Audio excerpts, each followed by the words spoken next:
انگارہ T V کے programme ادب سرائے میں آپ سب کا خیر مقدم ہے۔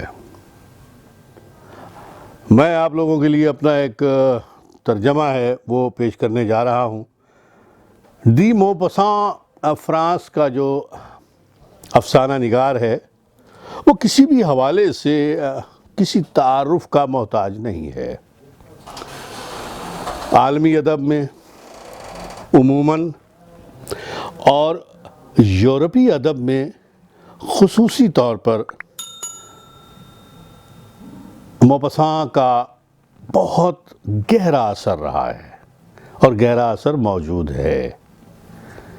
شاکنگ ٹریٹمنٹ جیسے ایک ٹیکنیک ہے افسانے میں، اس کا جتنا خوبصورت استعمال اس شخص نے کیا ہے ہمیں کسی اور افسانے میں یا اور کہیں بہت مشکل سے ملتا ہے۔ اگرچہ بہت لوگ اس سے متاثر ہوئے ہیں اور بہت لوگوں نے اس پر کام بھی کیا ہے اور اس کی روایت کو لے کر کے آج بھی آگے بڑھ رہے ہیں۔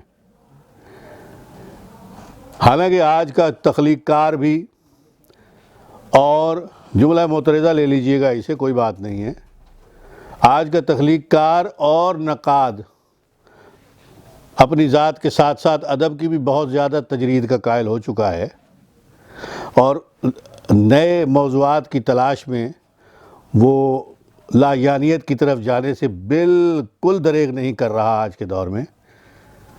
تو موپساں ہوں، چیخوف ہوں، ٹالسٹائی ہوں، ہیوگو ہوں، یہ لوگ وہ ہیں جن لوگوں کو پڑھے بغیر کم از کم افسانے کی صنف اور ناول کی صنف سمجھ میں نہیں آتی۔ میں نے جان بوجھ کر کے بر صغیر کے لوگوں کا نام نہیں لیا، اس میں بہت محترم نام ہیں، بہت بڑے نام ہیں اور آپ لوگ مجھ سے زیادہ مطالعہ رکھتے ہیں، اس لیے چونکہ مجھے اس سے بہت محبت ہے موپساں سے، اور میں موپساں کے لیے آپ کو بھی راغب کرنے کی کوشش تو کروں گا۔ جو لوگ پڑھ رہے ہیں ان کا تو اپنا ایک مذاق ہے ادبی حوالے سے، ایک خاص ذوق ہے، تو نوجوانوں کے لیے خصوصاً میں آج آپ کو ایک اپنا ترجمہ سناتا ہوں۔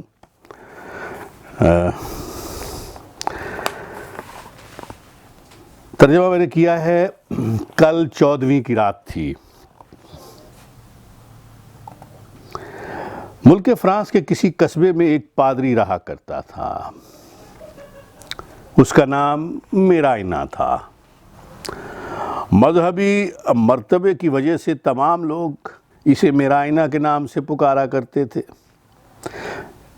جب بھی کسی کے گھر اولاد نرینہ پیدا ہوتی تھی تو پادری صاحب اس بچے کا نام مجاہد مسیح کے معنوں ہی میں تجویز فرمایا کرتے تھے، کیونکہ موصوف کے نزدیک مناسب اور بہترین نام ہی یہی تھا۔ وہ دبلا پتلا اور طویل القامت تھا۔ جہاں تک مذہب کا تعلق ہے تو وہ مناسب اور قابل برداشت حد تک سخت گیر واقع ہوا تھا، مگر اس مذہبی جنون کے باوجود وہ ایک انصاف پسند اور عرفہ روح کا مالک تھا۔ اس کے تمام تر عقائد پختہ اور غیر متزلزل تھے۔ عقیدے کے حوالے سے اس کے ذہن میں یہ خیال نقش ہو کر رہ گیا تھا کہ جیسے اس نے خداوند کو ہر زاویے سے جان کر پہچان لیا ہو اور پہچان کر سمجھ لیا ہو۔ مزید برآں یہ کہ وہ ذات واجب کی ہر رضا، خواہش اور ارادہ کے پس پردہ رموز و محرکات کی تہ تک پہنچ چکا تھا۔ قصبے کے واحد گرجا گھر سے ملحق اپنی رہائش گاہ کے باغ میں ٹہلتے ہوئے وہ اکثر سوچ بچار میں مصروف رہا کرتا تھا، اور بعض اوقات اس کے ذہن میں ایک سوال سر اٹھایا کرتا تھا کہ تخلیق کائنات کا سوال تھا۔ آخر خداوند نے یہ سب کچھ کیوں کر بنا ڈالا ہے؟ پھر وہ تصور ہی تصور میں خود کو خالق کون و مکان کی جگہ بٹھا کر دلائل ڈھونڈتا اور بعد از تحقیق و تدقیق ہمیشہ کی طرح تخلیق کا بھید پا جایا کرتا تھا۔ وہ خود کو لکیر کا فقیر نہیں سمجھتا تھا، اور نہ ہی وہ ایسے لوگوں میں سے تھا جو عجز بندگی سے مغلوب ہو کر بڑبڑاتے رہتے ہیں، اے مالک تیری مرضی تو ہی جانے، بلکہ وہ اکثر اوقات یہ کہا کرتا تھا کہ میں خادم خداوند ہوں اور مجھے اس کے ہر کام کا محرک ڈھونڈنا چاہیے، اور اگر میں نہ بھی جان سکوں تو بھی مجھے ایمان لانے میں تأمل نہیں کرنا چاہیے۔ اس کے نزدیک کارخانے فطرت میں تخلیق کردہ ہر چیز ایک مطلق اور قابل توصیف و ستائش منطق کا نتیجہ ہے۔ کیسے اور کیوں کہ باہم متوازن ہیں۔ طلوع آفتاب کی ساعتیں آپ کو بیداری کی ہمہ قسم لذات سے آشنا کرنے کے لیے خلق کی گئی ہیں۔ اوقات ایام فصلوں کو پک کر تیار کرنے کے لیے بنائے گئے ہیں۔ بارشیں کھیتوں کو آبیاری کے لیے، شام نیند کرنے کی تیاری کے لیے، اور سیاہ راتیں خواب خرگوش کے مزے لینے کے لیے بنائی گئی ہیں۔ خداوند کے عطا کردہ چاروں موسم زرعی ضروریات کی بطریق احسن نگہبانی کرتے ہیں۔ مزید یہ کہ اس کے ذہن میں یہ شک کبھی بھی نہیں گزر سکتا تھا کہ فطرت کی اپنی کوئی مرضی نہیں ہوتی، اور یہ کہ سب حیوانات و نباتات فطرت کی سختیاں برداشت کرنے کے خود بخود قابل ہو جایا کرتے ہیں، اور آب و ہوا کی مناسبت سے زندگی گزارنے کا سلیقہ پایا کرتے ہیں۔ اس تمام تر عقیدے کے باوجود اس کے مزاج کا ایک نہایت خاص اور قابل غور پہلو یہ بھی تھا کہ وہ عورت ذات سے بہت نفرت کرتا تھا۔ وہ لاشعوری طور پر اپنی فطرت کے ہاتھوں مجبور تھا اور صنف نازک سے سخت بیزار تھا۔ اکثر اوقات اس کے لبوں پر یسوع مسیح کے یہ الفاظ جاری ہو جایا کرتے تھے، اے عورت ذات، میرے پاس تیرے ساتھ رہنے کے لیے ہے ہی کیا۔ اس جملے کے ساتھ وہ یہ اضافہ بھی کر دیا کرتا تھا کہ ہر باشعور آدمی یہ کہتا ہے کہ خداوند بذات خود اپنے ہاتھوں سے بنائی گئی اس خاص مخلوق سے سخت نالاں ہے۔ اس کے نزدیک عورت کے لیے کسی شاعر کا یہ خیال بالکل درست تھا کہ وہ غلیظ سے بھی 12 گنا غلیظ بچے کی طرح ہے۔ اس کے نزدیک عورت نے اپنی مکاری کے جال میں دنیا کے پہلے انسان آدم کو پھنسایا تھا، اور یہ اب بھی ان کالے کرتوتوں سے باز نہیں آتی۔ یہ مخلوق کمزور الجثہ، خطرناک اور پر اسرار اذیت کا نام ہے۔ بات یہاں تک نہ تھی، بلکہ وہ عورت ذات کے زہریلے حسن سے زیادہ اس کی محبت بھری روح سے بھی نفرت کیا کرتا تھا۔ اسے اکثر محسوس ہوتا تھا کہ جیسے نزاکت نسوانی اس پر حملہ آور ہو رہی ہو۔ اگرچہ وہ خود کو اس ضمن میں ناقابل تسخیر سمجھتا تھا، اور اس بات پر بھی حیران رہتا تھا کہ ان عورتوں کے دلوں میں محبت کے جذبات مسلسل گامزن کیوں رہتے ہیں۔ اس کے ذہن کے مطابق خداوند نے عورت کو بنایا ہی اس مقصد کے لیے ہے کہ وہ مرد کو گناہ پر اکسائے اور اس کا امتحان لے سکے۔ عورتوں سے ملنے کے معاملے میں وہ خصوصی احتیاط کا اہتمام کیا کرتا تھا، اور چاہتا تھا کہ ہر مرد اس خوبصورت بلا سے بچنے کے لیے اس کی ہر طرح کی تدابیر اختیار کرے اور شرع زن سے محفوظ و مامون رہ سکے۔ ایسی تدابیر جو کسی دشمن کی گھات سے بچنے کے لیے کی جاتی ہیں۔ عورت ایک حسین موت پرور جال کی طرح تھی، کیونکہ اس کے پھیلے ہوئے نازک بازو اور اس شوق مخلوق کے کھلتے ہوئے ہونٹ مرد کو کمزور کرنے اور بہکانے کے لیے کافی ہیں۔ وہ صرف راہباؤں کو برداشت کر سکتا تھا، کیونکہ انہوں نے یسوع مسیح کے ساتھ وعدہ کیا ہوا ہوتا تھا، مگر اس کے باوجود وہ ان کے ساتھ بھی سخت سلوک کیا کرتا تھا، کیونکہ ان کے پابزنجیر پاک باز قلوب کے نہا خانوں سے اسے ایک مسلسل نزاکت نکلتی محسوس ہوتی تھی، اور پادری ہونے کے باوجود خود پر اثر کرتے ہوئے نظر آتی تھی۔ اس کی ایک بھانجی تھی جو قریب ہی اپنی والدہ کے ساتھ رہا کرتی تھی۔ وہ اسے بھی راہبہ بنانا چاہتا تھا۔ وہ حسین، اکھڑ اور ناک میں دم کر دینے والی تھی۔ جب پادری خطبہ دینا شروع کرتا وہ کھلکھلا کر ہنس پڑتی، اور جب وہ اس حرکت پر ناراض ہوتا تو وہ اسے دیوانہ وار چومنے لگ جاتی اور اس کے ساتھ چمٹ جاتی۔ اس پر وہ بڑی نیم دلی کے ساتھ خود کو اس سے جدا کرنے کی کوشش کرتا، تاہم اس کے دل کی گہرائیوں میں سوئی ہوئی وہ الفت شیریں جاگ جاتی جسے شفقت پدری کہتے ہیں، اور جو ہر مرد کے اندر موجود ہوتی ہے۔ وہ اکثر کھیتوں کے درمیان چہل قدمی کرتے ہوئے اپنی بھانجی کے ساتھ خداوند کی باتیں کرتا، اپنے خداوند کی۔ اس دوران میں وہ اس کی باتوں کو غور سے سننے کی بجائے آسمان کا نظارہ کرتی اور لذت ہستی سے مخمور نگاہوں کے ساتھ گھاس اور گلہائے رنگ رنگ کو دیکھتی رہتی۔ تابش نظارہ اس کی مد بھری آنکھوں سے عیاں ہوتی تھی۔ بعض اوقات وہ تتلیوں کے پیچھے دوڑ پڑتی اور کسی تتلی کو پکڑ کر خوشی سے چلاتی، میرے پیارے ماموں، ذرا دیکھنا یہ کتنی خوبصورت ہے، میرا من اسے چومنے کے لیے مچل رہا ہے۔ اس کے اندر تتلیوں اور پیارے پیارے پھولوں کو چومنے کی خواہش پادری کو سخت پریشان کر دیتی تھی، اور وہ خاصا برہم ہو جایا کرتا تھا، کیونکہ وہ اپنی آنکھوں سے اپنی بھانجی کے من مندر سے پھوٹنے والی نرمل پریت کی کرنوں کو دیکھ رہا تھا، ایسی پریت جو ہر ناری کے من میں ازل سے موجزن ہوتی ہے۔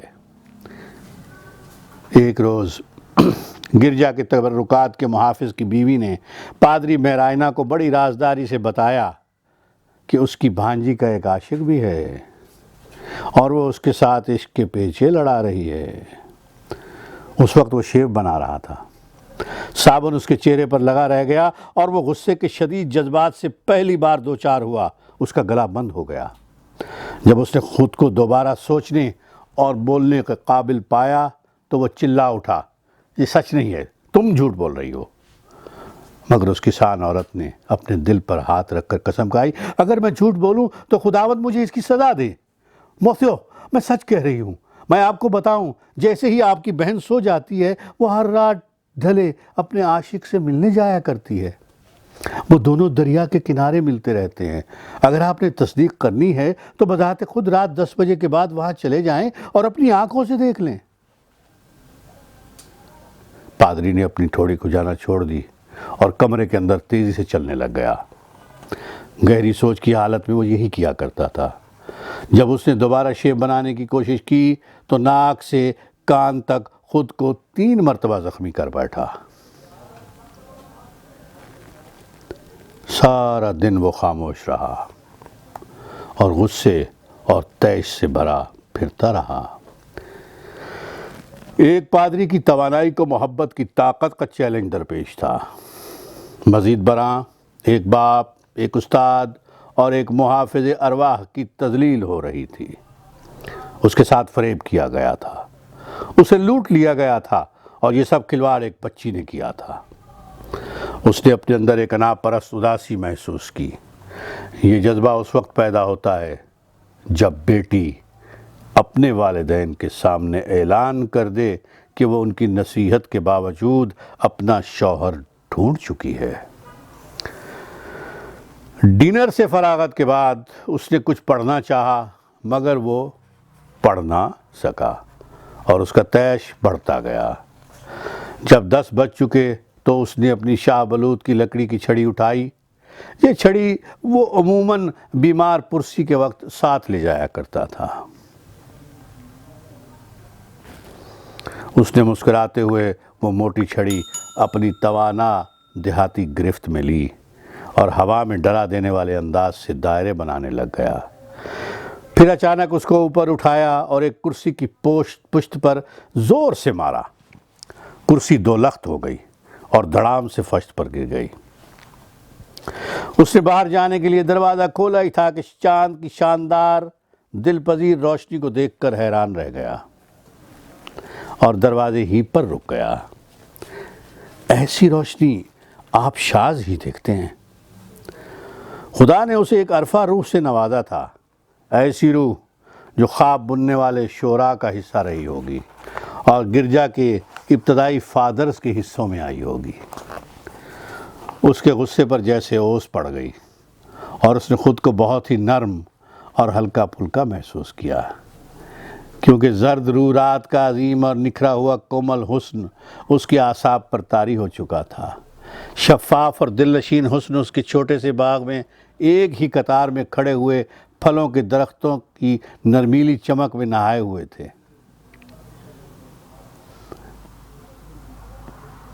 اس کے چھوٹے سے باغ میں ایک ہی قطار میں کھڑے ہوئے پھلوں کے درخت نرمیلی چمک میں نہائے ہوئے تھے اور ملحقہ روشنی پر ان کے سبزے سے لدے ہوئے بازو سائے کی لکیریں بنائے ہوئے تھے، جبکہ گھر کی دیوار پر چھائی ہوئی سرخ اور زرد پھولوں سے لدی بیل لذت فشار شیریں مہک بکھیر رہی تھی، اور یہ مہک کسی مشک بار روح کی طرح اس شفاف رات کی نرم حدت میں محو خرام تھی۔ اس نے گہرے سانس لینا شروع کر دیے اور ہوا کو اس طرح پینے لگا جیسے مے کش بادہ احمر کے جام پیتے ہیں۔ تب وہ آہستہ آہستہ چلنے لگا۔ اس وقت وہ حیران و پریشان تھا اور اپنی بھانجی کو تقریباً بھول چکا تھا۔ جیسے ہی وہ کھیتوں کی کھلی فضا میں داخل ہوا تو وسیع و عریض کھلیانوں کے بارے میں سوچنے کے لیے رک گیا۔ لہلہاتے ہوئے کھیت بوسے لیتی ہوئی چاندنی میں ڈوبے ہوئے تھے اور شب شفاف کی جادوئے مسکن نے ماحول کو نرم روئی عطا کر دی تھی۔ مینڈک کورس کی صورت میں تیزی سے ٹرا رہے تھے اور ہوا میں اپنی آواز بکھیر رہے تھے۔ دور جس مقام پر چاندنی ختم ہوتی نظر آتی تھی وہاں پر نغمہ عندلیبہ نے وارفتہ سماعت کو اپنی گرفت میں لے رہا تھا۔ ایسا نغمہ جو سوچوں کو جگانے کی بجائے سپنے دکھاتا ہے۔ اس نغمے کی موسیقی کومل اور جگمگاتی دھن سے مزین ہوتی ہے اور دیوانہ وار بوسوں سے شرابور ہوتی ہے۔ اس نے چلنا جاری رکھا مگر اس کی ہمت جواب دے رہی تھی۔ وہ اس کمزوری کی وجہ جاننے سے قاصر تھا۔ اس نے محسوس کیا جیسے اس کی طاقت گھٹ کر رہ گئی ہے اور تھکن غالب آ گئی ہے۔ اس کے من میں بیٹھنے کی شدید خواہش بیدار ہوئی۔ اس نے چاہا کہ وہیں ٹھہر جائے اور اس شاندار کار تخلیق پر خداوند کی حمد و ثنا کرے۔ اس کے نیچے دریا کے موڑ پر پاپلر کے درخت ایک قطار بنائے کھڑے تھے۔ دریا کے کناروں کے آس پاس پانی کی گزرگاہ روئی کے گالوں کی طرح کی شفاف روشنی میں نہائی ہوئی تھی اور اس کے اوپر سفید بھاپ کی صورت شاندار دھند معلق تھی۔ جب چاندنی اس میں سے گزرتی تھی تو وہ اس کی لہروں کی وجہ سے روپہلی چمک میں نہائی ہوئی لگ رہی تھی۔ پادری پھر رکا اور توانا اور بڑھتے ہوئے جذبے سے مغلوب ہو کر اپنی روح کی اتاہ گہرائیوں میں اترتا چلا گیا۔ عین اسی وقت اسے ایک شک اور مبہم بے چینی نے آن لیا۔ اس نے سوچا کہ جو سوال اس کے ذہن میں اکثر کلبلاتا رہتا ہے پھر بیدار ہو رہا ہے۔ آخر خدا نے یہ کیوں کیا ہے؟ چونکہ رات نیند اور بے ہوشی کے لیے بنائی گئی ہے اور اس کا مقصد آرام اور سب کچھ بھلا دینا ہے، تو پھر اسے دن کے مقابلے زیادہ سحر انگیز کیوں بنایا گیا ہے؟ اور یہ رات سحر و شام کی نسبت شیریں تر کیوں ہے؟ اور یہ سست رو من موہنہ ستارہ شب آفتاب سے زیادہ شاعرانہ ہے اور اس قدر محتاط ہے کہ وہ اشیاء کو روشنی کا نفیس لباس پہنانے کے لیے بنایا گیا ہے۔ گویا چاند اپنی ماہیت میں سورج کے لیے ایک سربستہ راز کی طرح ہے۔ آخر یہ کیوں کر سایوں کو اجالنے کے لیے آیا تھا؟ آخر شیریں ترین طائران فطرت دوسروں کی طرح سو کیوں نہیں جاتے؟ اس گمبھیر اور چھیڑتے ہوئے اندھیارے میں خود کو گنگنانے پر کیوں اکساتے ہیں؟ کائنات ایک نیم برہنہ ناری کی طرح چاندنی کے شیتل جل میں نہائی ہوئی ہے۔ یہ دل کی بے ترتیب دھڑکن، یہ روح کی جذباتیت، یہ جسم میں نرم روئی کا میلان، آخر کیوں؟ چونکہ رات سونے کے لیے بنائی گئی ہے تو پھر ایسے لبھانے والے نظاروں کا مظاہرہ کرنے کا کیا فائدہ جبکہ تمام عالم انسانیت محو خواب ہوتا ہے؟ آخر کس کے لیے یہ عظیم منظرنامہ تیار کیا گیا؟ آخر کس کی خاطر شاعری کے اس عظیم سیلاب کو باغ بہشت سے کرۂ ارض پر انڈیل دیا گیا؟ ایبے اس سے مطلقاً نابلد تھا، مگر پھر مرغزار کے کنارے سے اچانک دو سائے برآمد ہوئے اور وہ اشجار کی محرابی چھت کے نیچے ایک ساتھ چل رہے تھے، اور تمام درخت جگمگاتی ہوئی نفیس دھند میں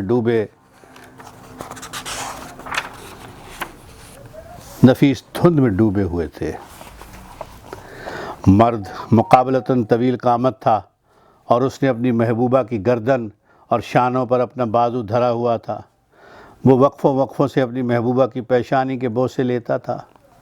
انہوں نے اس بے جان قطع زمین میں زندگی بھر دی تھی اور ایسے لگ رہا تھا جیسے وہ اس میں ملفوف تھے، اور یہ مقدس فریم ان دونوں کے لیے بنایا گیا تھا۔ اگرچہ قالب دو تھے مگر جان ایک تھی۔ اس ایک جان کے لیے ہی یہ رات خلاق عالم نے بنائی تھی، اور اس رات کا مقدر بھی یہ دونوں پیار کرنے والے تھے۔ اور پھر وہ دونوں پادری کے بالکل قریب پہنچ گئے، ایک زندہ جواب کی طرح۔ اس کے تمام سوالوں کا جواب خداوند نے اسے عطا کر دیا تھا۔ وہ بے حس و حرکت کھڑا رہا، مغلوب اور دھڑکتے ہوئے دل کے ساتھ۔ اسے یہ منظر انجیل مقدس کی کہانیوں سے ملتا جلتا نظر آیا، جیسے روت اور بواز کی پریم کتھا۔ جس طرح مقدس ارضی میں بیان کردہ عظیم منظروں کے ذریعے منشاء ایزدی کی تکمیل ہونا، اس کے ذہن میں غزل الغزلات کے مصرعے دوڑنے لگے، برفتہ چیخیں، جسم کی صدائیں، اس نظم کے وہ تمام جذباتی قطعات جو بلاغت اور محبت سے سوزاں و تپاں تھے۔ اور اس نے خود سے کہا، شاید خدائے بزرگ و برتر نے ایسی راتوں کو انسانوں کی محبت کے ملبوس سے آراستہ کرنے کے لیے خلق کیا تھا۔ وہ اس جوڑے کے راستے سے ہٹ گیا جو باہوں میں باہیں ڈالے رواں دواں تھے۔ وہ واقعی اس کی بھانجی تھی، اور اب اس نے خود سے سوال کیا کہ اب وہ خدا کی نافرمانی کا تو مرتکب نہیں ہو رہا تھا، کیونکہ کیا واقعی خدا نے محبت کی اجازت نہیں دی تھی؟ کیوں اس نے خود اس کو اپنی مقدس روشنی کے حالے میں گھیرا ہوا تھا، اور وہ خود اس منظر سے عیاں ہو رہا تھا؟ آخرکار وہ حیرانی میں شرم سے بھاگ کھڑا ہوا۔ اسے ایسے محسوس ہوا جیسے وہ ایک ایسے چرچ میں گھس گیا تھا جس میں داخل ہونے کی اسے اجازت ہی نہ تھی۔ شکریہ۔